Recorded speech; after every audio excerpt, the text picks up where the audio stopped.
چون مونباگت همیشه خسته است، چون از صبح تا شب وایساده. میدونی چرا دریا آبیه؟ چون ماهی‌ها توش گریه میکنن. یه روز خیار رفت دکتر گفت شور شدی، باید استراحت کنی. چرا یخچال همیشه ساکته؟ چون همه حرفاشو قورت داده. گوجه گفت من قرمز شدم. خیار گفت طبیعیه، شرمنده شدی. یه روز صندلی عاشق میز شد، ولی هیچ وقت بهش نرسید چون همیشه بینشون فاصله بود.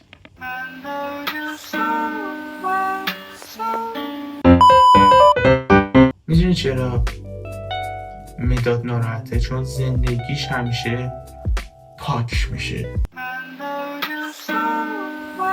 گربه دیشب گفت میو، منم گفتم درسته. ماه به خورشید گفت منم میدرخشم. خورشید گفت فقط وقتی من نیستم. یخ گفت منم آبم، فقط سردترم.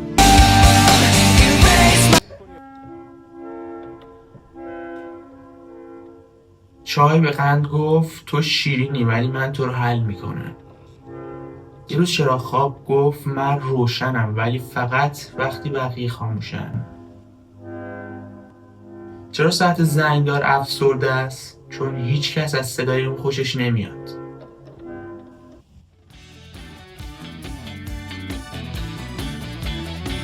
چرا کفشا همیشه با همن؟ چون نمیتونن تنها راه برن. جوک‌های دیگر با درود. ولی بیشتر به جای جوک اینا نصفش جملات انگیزشی نبود به نظرتون؟ من تو بیشتر باشون انگیزه یا غمگین شدم. شما همچین حسی گرفتین یا نه؟ تا میگه گرد با درود.